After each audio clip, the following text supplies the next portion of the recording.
Boa noite a todos.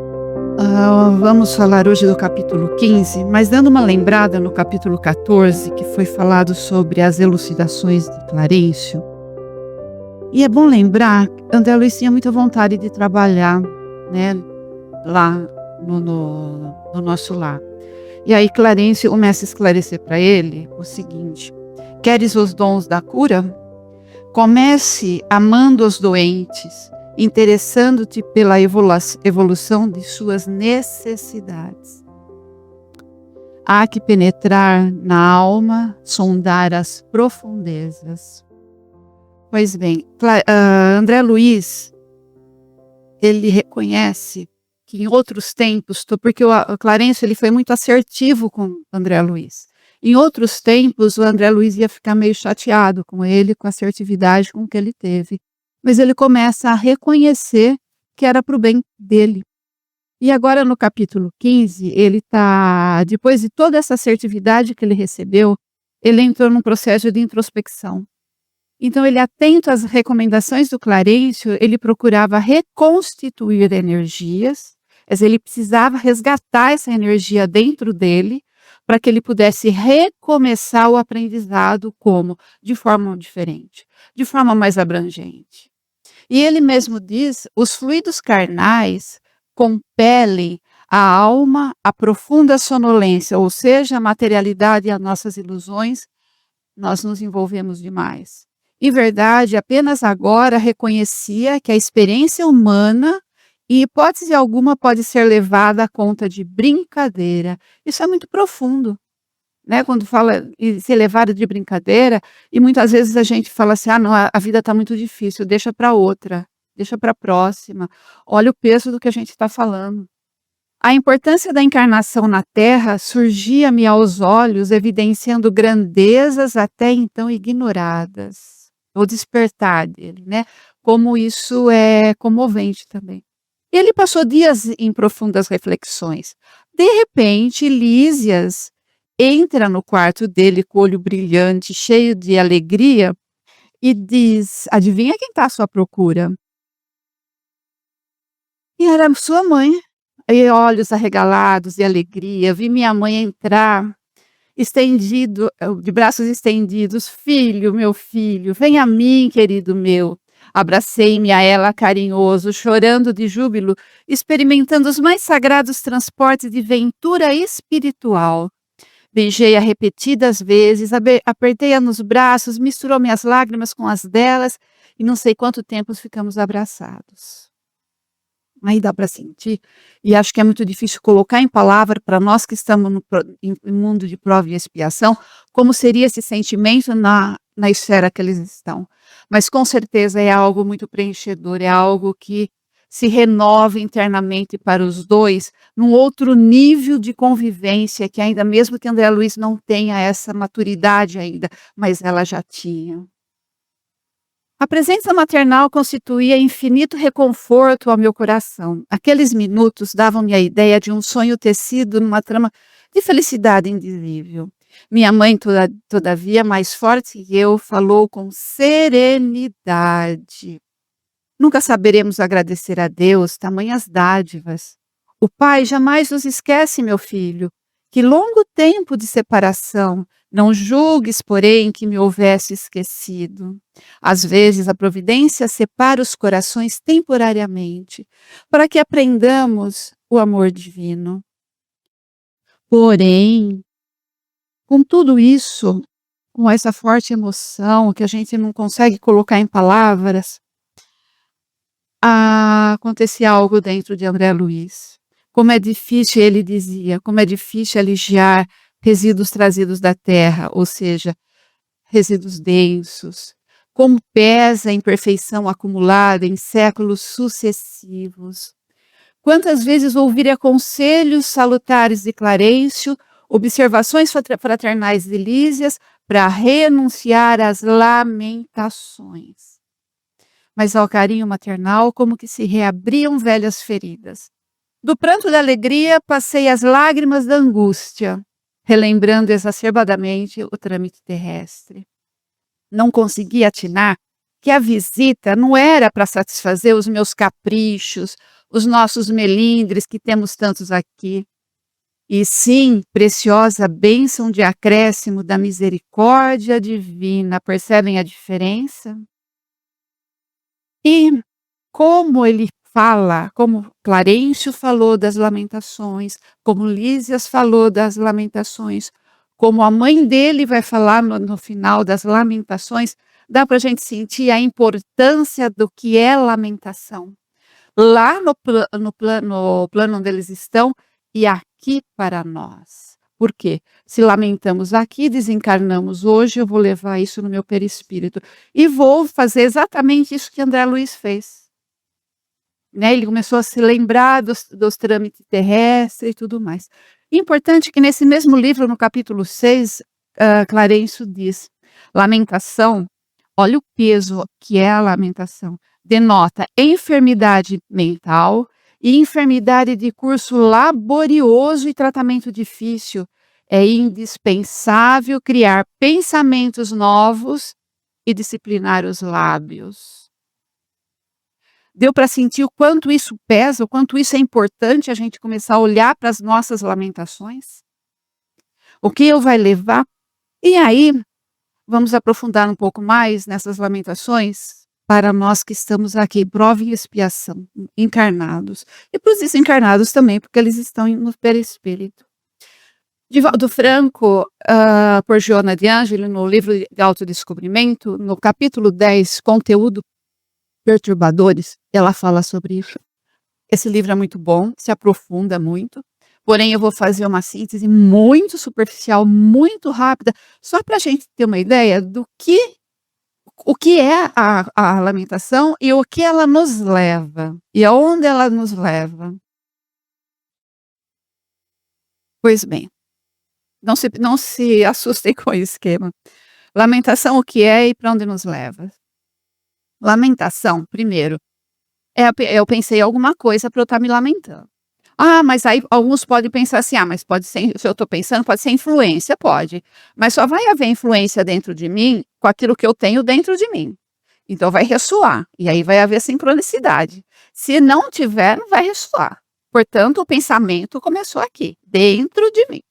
Aí o que a gente faz quando a gente se lamenta? A gente amplifica. E às vezes a gente se empolga um pouco, se exalta também, né? E aí o que a gente faz? Nós poluímos todo o ambiente. Muitas vezes algumas pessoas próximas que convivem com a gente podem nos trazer, nas nossas lamentações, podem nos trazer alguns desaforos, falar alguns desaforos, ou a gente falar, e a gente não gosta, né? Externar desaforo é muito ruim, é bem da imagem. Um fala daqui, outro reage, um fala, outro reage, e não vai levar a nada. Uma ideia, imagine quando vocês estiverem com algum desaforo, que vocês levaram algum desaforo, seja onde for, imagine um bloco de gelo. Coloque esse desaforo dentro do bloco de gelo. Até o final do dia, talvez ele tenha sumido. Porém, muitas vezes não some. E aí vai virar o quê? Ressentimento. O que é ressentimento? É sentir pela segunda vez. E quando a gente está ressentindo, é muito fácil a gente se vitimizar. E o que é uma pessoa que se vitimiza? Quando ela está vitimizada, o que é? Ela está tudo ruim, não tem nada bom à volta dela, nem as pessoas, nem as circunstâncias, nada. Só que a gente não para pensar que a vida ela não está aí para nos servir. E quando as coisas ocorrem como eu não imagino, isso vira uma questão. E quando nós temos uma questão, o que a gente faz? A gente tenta resolver. Para resolver as nossas questões, muitas vezes, o que a gente faz? A gente cria uma expectativa. E o que é espectador? O que é expectativa? O que é o espectador? É o que observa e não age. Ele só observa. Algo criado dentro de nós, da nossa cabeça, tem que acontecer. Inventamos na nossa cabeça como vai ocorrer e pior ainda, e a gente imagina que a outra pessoa próxima já sabe, sem que a gente tenha falado, ela já sabe o que nós queremos e nós não falamos. Existe N exemplos, só que nós não temos tempo para exemplificar. Mas preste atenção, como isso é verdade. Toda vez que a gente cria expectativa em relação a alguma coisa ou a alguém, a chance da gente se frustrar é infinitamente grande. E aí o que ocorre é a frustração. E quando experienciamos um sentimento de frustração, qual é o sentimento que vem? De impotência, nós nos sentimos impotentes. E aí, o caminho mais curto, que é? A mágoa, que foi falado agora há pouco. E aí realmente é o grave problema que o Clarencio tanto cita, das nossas toxinas. O que que é a mágoa? Vem de mágoa. Criamos toxinas. Obviamente que essas toxinas, se estamos encarnados, vai para onde? Para a nossa parte fisiológica, para todas as nossas células e para todos os nossos órgãos. Se estamos no perispírito, ele vai estar sofrendo tudo o que André Luiz está passando para a gente. E gerada essa toxina de alguma expectativa minha, de algo que fiquei ali sentado, esperando que alguém me trouxesse. Não cheguei nem a pedir. Isso é extremamente egóico. Vocês já pensaram que quando a gente está magoado, a gente está sendo egoísta? Porém, qual é o antídoto da mágoa? Perdão. Um exemplo muito interessante é esse. Imaginem vocês, entre na garagem, entre no carro, ponto morto, aceleram o máximo que vocês possam. Barulheira, fumaça, gastando gasolina, esquentando o motor, desgastando o carro, poluindo todo o ambiente e indo para onde? Para lugar nenhum. Isso somos nós quando nós nos lamentamos. Quando nós nos fragilizamos, nós ficamos lamuriando, nós fazemos exatamente isso com nós. E não estamos produzindo nada. Tudo gira em torno do nosso orgulho. Ele é o pai da vaidade. Porém, quando somos contrariados, ficamos bravos, não ficamos? Podemos ficar magoado. E qual é o antídoto? O perdão. Outro ponto interessante que ela traz. Porém, achamos que quando a gente estamos perdoando o outro, quando a gente perdoa o outro, a gente acha que está perdoando o outro, mas não. Estamos tomando o antídoto para quê? Para nossa mágoa, para nossa toxina. Nós não precisamos do outro. Tudo ocorre dentro de nós. Nós resolvemos sozinho. Todo esse processo, tudo isso aqui, tá vendo? A lamentação vem para o desaforo, porque esse é o caminho. Todos nós fazemos isso. Só que muitas vezes a gente não se dá conta. A gente não se dá conta que está aqui, voltou aqui. Isso aí porque tem pessoas que estudaram. Tá aqui, olha, tá vendo? Tudo isso daqui começou com o quê? Com um simples pensamento. Um simples pensamento que não está sendo confortável. E aí eu poluí o ambiente, eu vim para cá, entrei aqui. Eu posso interromper? Sim. Agora a alimentação, ela não melhora ninguém. E piora para quem está ao nosso lado. Sabendo como acontece, agora a gente já sabe como ela acontece. Podemos interromper o processo? Podemos. A vida de ninguém estará sempre toda boa ou toda ruim. Tudo depende para onde nós estamos olhando. Se eu olhar para o lado ruim, o que eu vou ganhar com isso? Absolutamente nada. Se eu olhar para o lado bom, o que eu vou ganhar? Eu aumento a minha reserva de paciência. E nos dias de hoje isso é fundamental. A nossa vida, ela é assim. Tem coisa que funciona, outras não. Tem coisa que estão pronta, outras ainda não. E muitas vezes a gente percebe nesse todo o processo que nós não somos nenhum pobre coitado. Tem muita coisa boa acontecendo na nossa vida. Independente do que passamos, da situação mais trágica, mais terrível, se estamos encarnados, nós estamos respirando, não estamos? Isso é uma dádiva de Deus. Agora, o mais interessante é que tem pessoas de bom humor, não tem? Tem pessoas felizes, tem pessoas que é bom ficar perto, pessoas que é agradável, pessoas que emanam algo que realmente nos contagia. E como elas conseguem? Elas aprenderam a olhar para o lado da vida que funciona. Se eu vou ficar aqui, eu vou criar toxina, eu vou criar doença e eu vou desenvolver doença. Se eu vim para cá, eu posso ter uma grande chance de olhar para onde realmente a vida está funcionando. Os elementos mais difíceis são os que estão dentro de nós. E são, assim, muito fortes e eles, às vezes, nos corrói como um ácido. E nós muitas vezes a gente não consegue falar nem para quem nós amamos, para quem está mais próximo de nós. Por quê? Nós somos incompletos, estamos no caminho da amplitude, mas somos filhos de Deus. E Deus é perfeito. Mas ainda somos imperfeitos, temos muito que aprender. Nesse aprendizado, vamos conquistando muitos elementos internos e precisamos comemorar. Muitas vezes, muita coisa boa nós temos que acontece para o nosso interior e a gente nem dá tempo de olhar e olha, isso foi bom para mim, olha, isso foi legal. A gente não se dá conta disso. Agora, olhe bem a moça aqui. Imagina, de repente, chega perto de você uma pessoa bem grosseira. Os 2 aí estão bem agressivos, bem grosseiro, e olha o olhar dela. Ela tá um olhar de paisagem, sabe aquele olhar de paisagem? Ou seja, ela tá na sensação que ela conseguiu se controlar e não se contaminar com essas grosserias. E aí ela percebe que ela tem o controle da vida dela. E ela percebe uma coisa interessante: o outro está mal e não eu. Seja ele quem for, até muito próximo, distante, mas é o outro que está mal e não eu. E muitas vezes nós pegamos boa parte da nossa personalidade para resolver conflitos dos outros. Como fazer isso? E quando a gente consegue essas conquistas, a gente consegue verificar isso, a gente fica assim, tranquila, em paz. Aceitando nossos limites, saber que vamos errar, somos rasos, temos dificuldades para muita coisa, mas eu vou viver em paz. Não precisa buscar energia de ninguém, nós temos a nossa energia para lutar contra o quê? Com o maior inimigo que temos, quem é?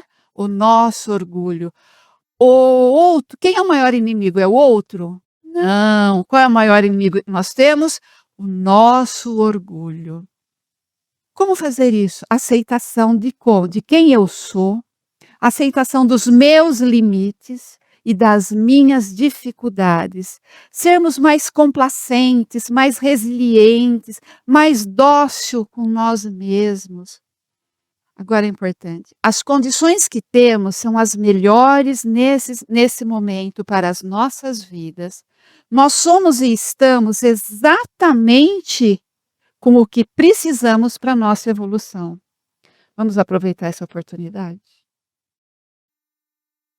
Agora vamos ao que a mãe de André Luiz diz para ele. Ó filho, não te queixes. Agradecemos ao Pai a bênção desta reaproximação. Sintamo-nos agora numa escola diferente, onde aprendemos a ser filhos do Senhor. Tuas lágrimas fazem-me voltar a paisagens dos sentimentos humanos. Ela não gosta disso. Quero dar razão aos seus talentos, mas essa atitude, presentemente, não se coaduna com as novas lições de vida. Esses gestos são perdoáveis na esfera da carne para nós. Aqui, porém, filho meu, é indispensável atender antes de tudo ao Senhor.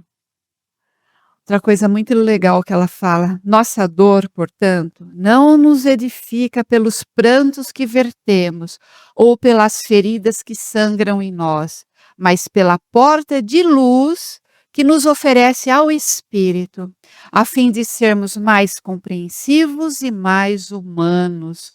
Lágrimas e úlceras constituem o processo de bendita extensão dos nossos mais puros sentimentos. Se é possível aproveitar esses minutos rápidos em expansão de amor, por que desviá-los para a sombra das lamentações? Modifica a atitude mental. Conforta-me tua confiança e meu carinho. Experimento sublime felicidade em tua ternura filial, mas não posso retroceder nas minhas experiências. Amemo-nos agora com o grande e sagrado amor divino. E quando ela diz que ela não pode, a posição dela, da firmeza dela como mãe, realmente é um amor incondicional. Ah, mas onde nós estamos nós não conseguimos. Ok, mas saber que isso é possível, que um dia nós chegaremos, eu acho que isso é motivador para a gente começar a pensar no nosso dia, o quanto a gente se lamenta. Ou então quando a gente faz a reflexão da noite: "Como foi meu dia? Quantas vezes eu me lamentei? Ah, isso". E ao longo, se a gente começa a fazer isso cotidianamente, a gente vai começar a observar que muitas vezes eu diminuo o número de lamentações. Pode ajudar. Quem vai ganhar com isso? Nós. Vocês perceberam, começa em mim, eu tenho tudo dentro de mim para resolver isso.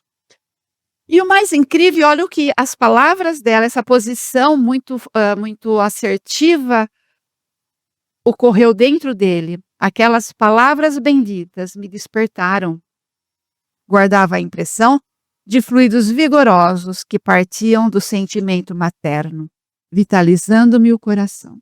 Ergui-me respeitoso, beijei a fronte, sentindo-a muito amorosa e mais bela do que nunca. Eu acho que é um capítulo bastante amoroso, bastante assertivo. Porém, quando a gente pensa na lamentação, que todos nós fazemos, e muitas vezes nós fazemos lamentação, no automático, no piloto automático. A gente nem percebe que está se lamentando. A gente se acostuma a se lamentar. E aí a gente começa a observar, né? Por que eu estou me lamentando? Como é que é isso?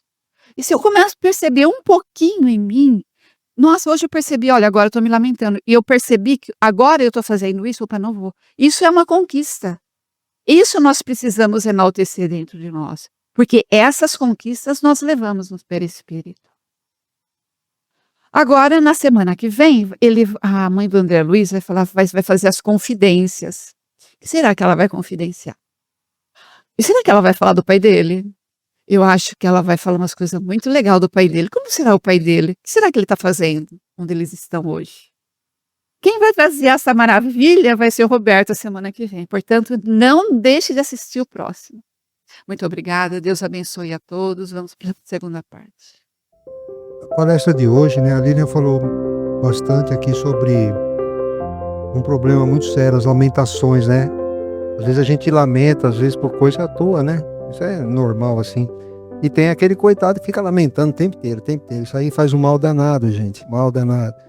Toda a nossa vida é em função do nosso pensamento. Aquilo que a gente pensa, a gente cria. Tem uma palestra na internet, num canal do YouTube nosso, que fala lá, acho que é o pensamento cria a vida que vivemos, um negócio assim. E lá dá para perceber exatamente o que o pensamento é capaz de fazer com a gente. Né? E daí a gente entra em lamentações, entra nas mágoas, né? Então o que acontece? Uma vez a gente magoado, a gente está envenenando o nosso corpo. Nós mesmos estamos sofrendo com veneno.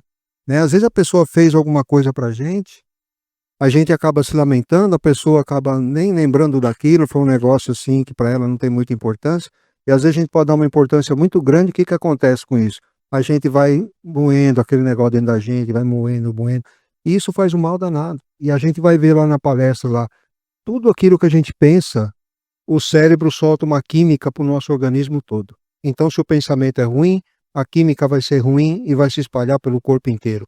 Se o pensamento é bom, a química vai ser boa e vai se espalhar pelo corpo inteiro. Então é muito importante a gente vigiar o nosso pensamento. É o que Jesus falava, né? Vigiai e orai. É isso aí. Então é isso aí, gente. Vamos em paz com Jesus no coração e que Ele abençoe a gente. Obrigado.